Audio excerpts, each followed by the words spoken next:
Hey guys, some Gamer Dude here. So I finally got around to taking a serious look at the Transformers TCG. I've been a semi-serious collector since Armada, and I like card games. I just didn't have the time when it came out, and I also wanted to see where it went before investing. But I did have the time over New Year's. And oh boy, do I have opinions after researching. From a gameplay standpoint, it looks fun. I'm not going to beat around the bush. It's an interesting game, even without instants. First to strike gains a large target on the back of their head, plus the transformation gimmick, upgrades, and the mechanic that I have a hunch was inspired by Vanguard, flipping the top cards of your deck for attack and defense buffs. It's got a lot going for it. It takes a lot of inspiration from other games, but uses the mechanics in a new way. It's neat. Looks like a lot of fun. If more things had aligned, I think it could have gone somewhere. But alas, this is Wizards of the Coast we're talking about. WotC is not known for being good at handling games that aren't Magic the Gathering. All of them die for a reason. So, where is the fuck up with Transformers? Word has it that Hasbro doesn't want it to be a failure,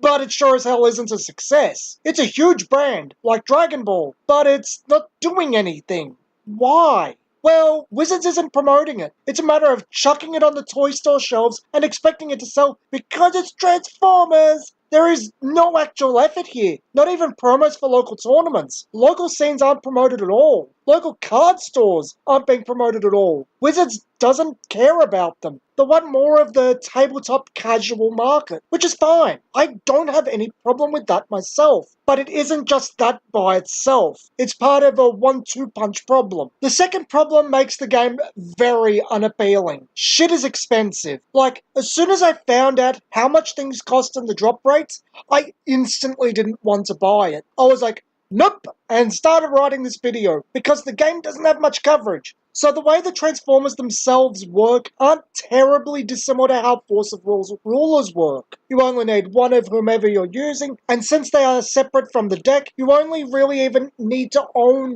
one of each. The difference being, you need multiple different Transformers versus one ruler. The drop rate for Force of Will's rulers, on average, were about 40% of the total in a set per box. So 4 of 10 and 2 of 5, before they screwed around with things and eventually removed them. Transformers isn't anywhere near that generous. Transformers has interesting backs though. The Transformer cards themselves are oversized, but the deck is normal sized. When you open a pack, you get the Transformer card, 2 oversized blanks to keep the Transformer flat, and then another pack with the actual deck cards in it. Yes, paper is expensive at the moment, and packaging materials adds up. Yet Wizards, for the sake of an ultimately pointless gimmick, use more paper and packets in their packets because they hear you like packets. But the Transformers themselves also have rarity. A card that is 1 a pack has a rarity system all to itself. Bog standard common, uncommon, rare, and higher rare, here called super rare. Then you get to the drop rates. Transformers, like many if not most games, concentrates power by rarity. No one talks about the commons. Uncommons only have a few cards talked about, with rares and Nemesis Prime, one of the 2 super rares, being the big cards. Then you find out rares are 1 in 15 packs, and super rares are 1 in 79 packs, or 2 a box and 1 in 3 boxes respectively. Super isn't too bad, there's only 2 in the set, but the rare feels bad at 10 in the set, or 20% of the rare characters per box. This isn't an appealing prospect for a purely casual game, and Wizards should know this information would get out. Look at Pokemon. While not entirely casual, it's close enough. You get just short of 17% chance per pack to pull an ultra rare. Transformers, just short of 7% chance to pull a rare per pack. While you only get 6 of about 37 ultra rare Pokemon cards per box, most of the cards unique to the ultra rare slot turn up in 3 variations, the rest are desirable full art prints. This does have the consequence of making Pokemon's ultra rares very low in terms of value, but Transformers is too damn high! 30 USD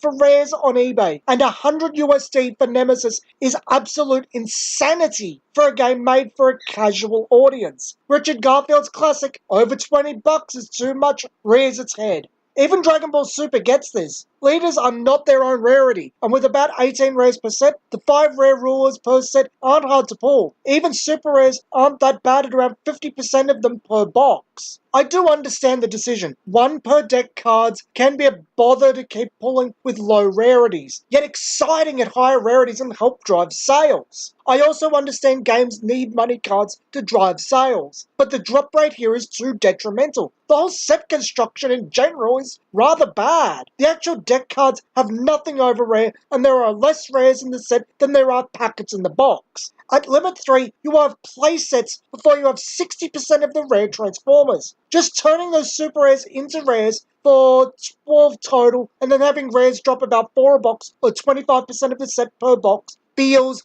astronomically better. It's now 1 in 7 or 8 packs, reasonable enough for people to see. It feels attainable. Still lower than Force of Will's 40%, but reasonable. This is important. Throwing away money feels bad. I don't expect Transformers to go anywhere. It's got the wrong distribution model for the intended market, it's got no marketing, and barely anyone knows it even exists. Wizards isn't even announcing new sets as sets release, making the game seem like it's releasing very cautiously, like Wizards wants an excuse to axe it, which is part of the course for them and any game not named Magic the Gathering. Everything about this game, from the reused art from the comics and a digital game, the bad distribution model, and the lack of marketing, makes it seem like my friend was right back when it was announced. Wizards of the Coast considers this game a cash-in, not a serious product, and that makes me very cautious about spending money on it.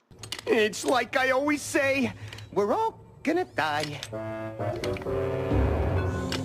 I know, shut up, Red Thread.